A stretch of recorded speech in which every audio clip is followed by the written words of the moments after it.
A fines de 2011, Barack Obama promulgó una ley que permite detener a ciudadanos norteamericanos sin previo juicio.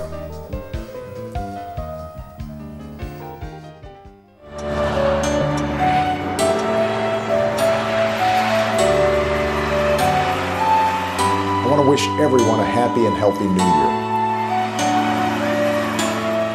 El 31 de diciembre de 2011, mientras los estadounidenses se preparaban para celebrar el Año Nuevo, el presidente Barack Obama aprovechó la distracción de la opinión pública para firmar una nueva ley que no solo representa un retroceso histórico a los valores democráticos y las libertades individuales que consagra la Constitución de los Estados Unidos, sino que convierte definitivamente a ese país en un verdadero estado policial.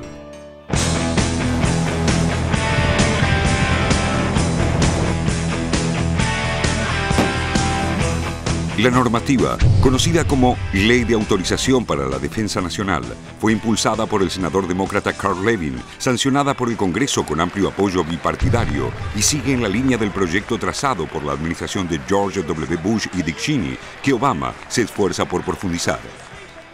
La ley otorga al presidente la facultad de ordenar la detención indefinida y sin derecho a juicio de ciudadanos estadounidenses en prisiones militares y, en realidad, la de cualquier persona, sin importar su nacionalidad o lugar de residencia, en base a la simple sospecha de que podría ser una amenaza para la seguridad nacional de los Estados Unidos. Obama, que va camino de convertirse en un incumplidor serial de promesas públicas, había asegurado que vetaría la controvertida legislación, pero llegado el momento, eligió promulgar tal como fue sancionada. La decisión señala la continuidad de una política consistente, la misma por la que el presidente estadounidense jamás concretó uno de sus principales compromisos de campaña: cerrar el campo de detención de Guantánamo, Cuba, el Gulag extraterritorial creado por Bush y Cheney para encerrar de manera indefinida y someter a tormentos a los detenidos en la denominada guerra contra el terrorismo. Es también coherente con otra decisión sin precedentes tomada por Obama en septiembre de 2011, cuando ordenó a la CIA la ejecución extrajudicial de 2 ciudadanos norteamericanos en el norte de Yemen, bajo la acusación de ser miembros de la filial de Al-Qaeda en la península arábiga y una amenaza para la seguridad de Estados Unidos, pero sin presentar públicamente evidencias válidas de estas acusaciones. El presidente estadounidense, que no solo es abogado, sino que se desempeñó durante años como profesor de Derecho Constitucional, no desconoce las graves implicancias que tiene la ley que firmó cuando nadie estaba mirando. Por eso, acompañó la promulgación con una declaración escrita. En ese texto, se justifica afirmando que lo hizo porque la ley, de más de 500 páginas, autoriza fondos para la defensa de los Estados Unidos y sus intereses en el exterior, para asegurar los recursos para las tropas desplegadas en operaciones militares, y asevera que el hecho de que la firme no implique su acuerdo con el texto de la misma, teniendo serias reservas respecto de ciertas provisiones que regulan la detención, interrogatorio y juzgamiento de sospechosos de terrorismo. Obama asegura también que su administración no autorizará la detención militar indefinida y sin juicio de ciudadanos estadounidenses, ya que eso significaría romper con las más importantes tradiciones y valores de su país. Pero en el mundo al revés, donde lo verdadero ha pasado a ser un momento de lo falso, la decisión de Obama significa en los hechos el fin del habeas corpus en los Estados Unidos. Esta ley viene a sumarse y amplificar el recorte de las libertades civiles ya establecido inmediatamente después del 11 de septiembre de 2001, mediante legislaciones como las Patriot Act 1 y 2, que autorizan a espiar a los propios norteamericanos, intervenir sus teléfonos y correos electrónicos, revisar sus compras con tarjetas de crédito y los libros que retiran de las bibliotecas públicas, entre otras invasiones a la privacidad. De hecho, hay quienes comparan la legislación recientemente firmada por Obama con otra igualmente sombría y autoritaria. Una promulgada en 1933 en Alemania, conocida como el Decreto del Incendio del Reichstag, impulsada por el entonces canciller alemán Adolf Hitler, luego de la destrucción intencional del Parlamento alemán, que canceló todas las garantías constitucionales en nombre de una democracia que se estaba convirtiendo en una mera formalidad y renunciaba a sus libertades centrales, agitando el fantasma del terrorismo que proscribía cualquier oposición y crítica en medio de una profunda crisis económica.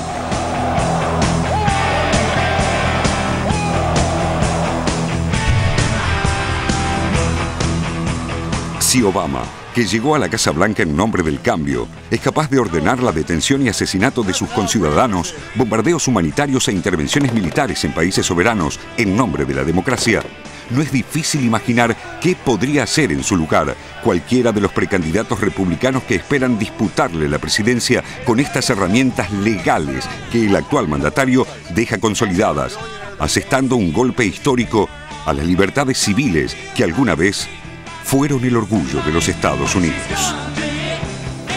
Thanks for watching, and for Michelle, Malia, Sasha, and Bo, as well as myself, Happy New Year.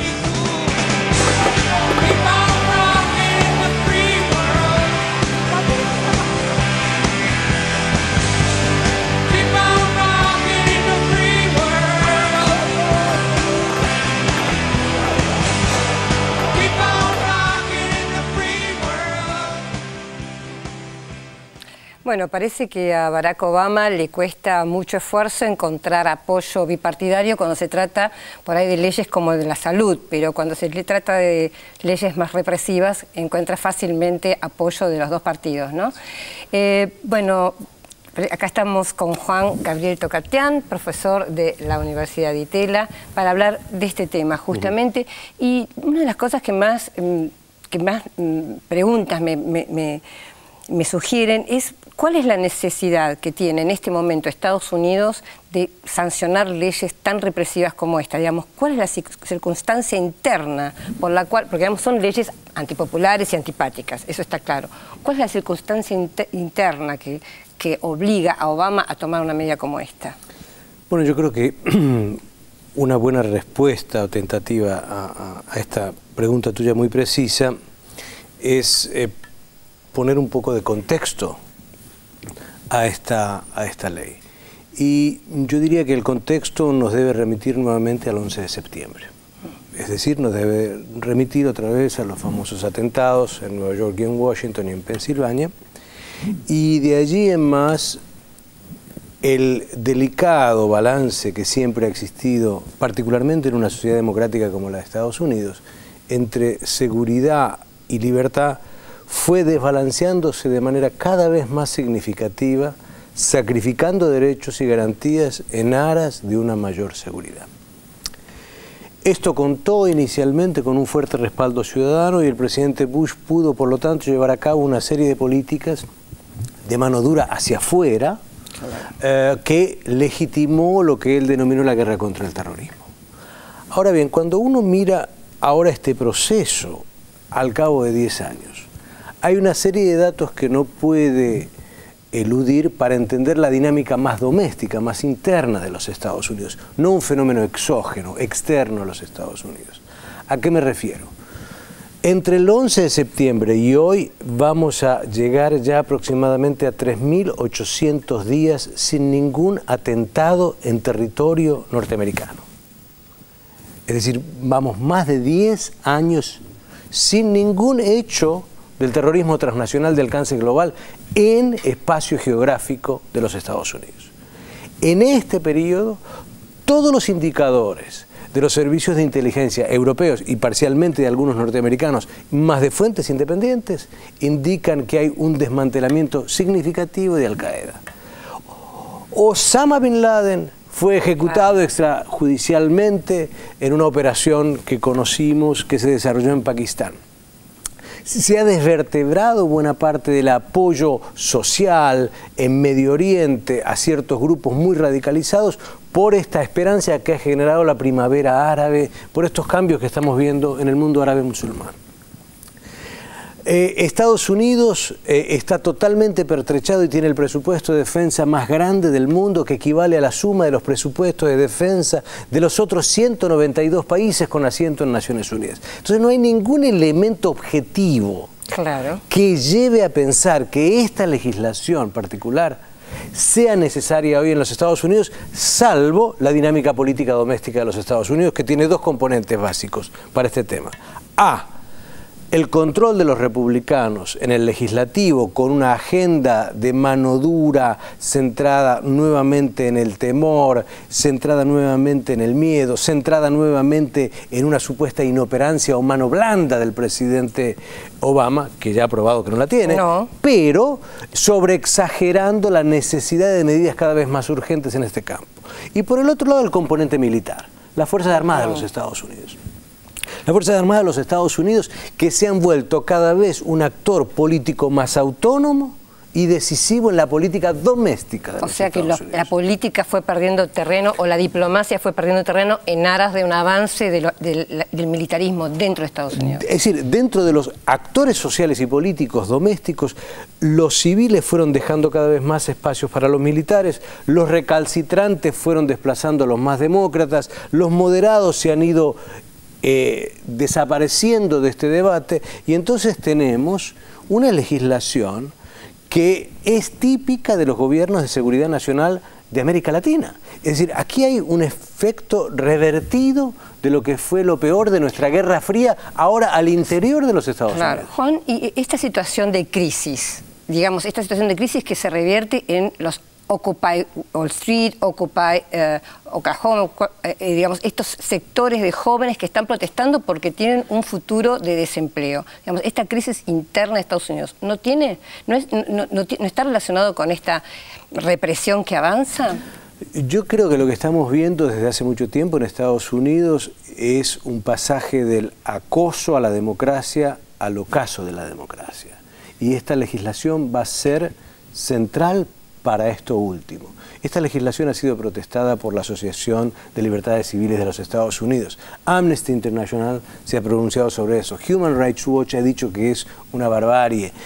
Los sectores más lúcidos que aún quedan en los Estados Unidos, académicos, especialistas, grandes juristas, se han opuesto a esto. Porque lo que dice Obama, por otro lado, al sancionar la ley, es terrible. Es decir, dice, yo soy el presidente de Estados Unidos, creo que esto es ilegal, pero lo firmo porque estoy bajo una serie de restricciones enormes. Ahora, yo no lo voy a aplicar, ahora sí, lo dejo para que lo aplique otro. Entonces, esto está demostrando también una falta de criterio y de voluntad política muy profunda de parte de los Estados Unidos y de su presidente en esta coyuntura.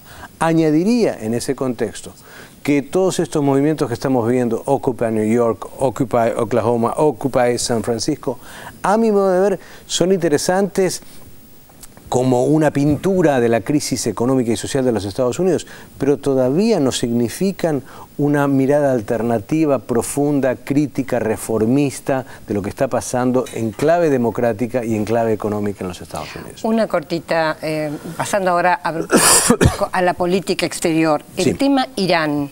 ¿Hay posibilidades reales de que haya una guerra? Porque hay, digamos, en mi opinión, como una causa de guerra que aparecería ser el desarrollo nuclear, algo parecido a lo que pasaba con Irak, con las armas de destrucción masiva.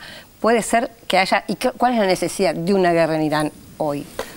Bueno, me parece que Irak no fue Irán, e Irán obviamente es distinto a Corea del Norte para poner grados distintos de desarrollo, de capacidades o tecnologías que pudieran llevar a armas nucleares.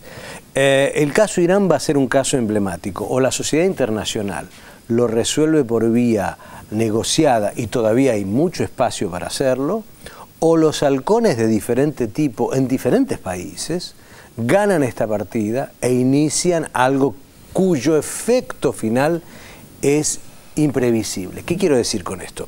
Hoy hay una nota en el Washington Post de David Ignatius que dice que Panetta, el secretario de Defensa de los Estados Unidos, ha advertido a Israel que si desarrollan un ataque preventivo sobre Irán, no los van a acompañar. Uno lee la prensa israelí y encuentra cada vez más un tono de agresión.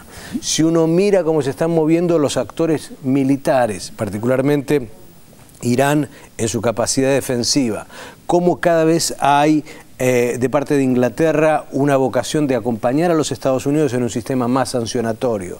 Las recientes imposiciones de nuevas sanciones de parte de la comunidad internacional, particularmente la Unión Europea y Estados Unidos, ve un clima en el cual se está rodeando el tema. Ahora, este tema rodeado, es decir, Irán y su potencial capacidad de tener armas de destrucción masiva, ¿está siendo utilizado para una negociación desde posiciones de fuerza o está siendo para legitimar el uso directo de la fuerza contra Irán? Esto lo vamos a ver en el primer trimestre de este año.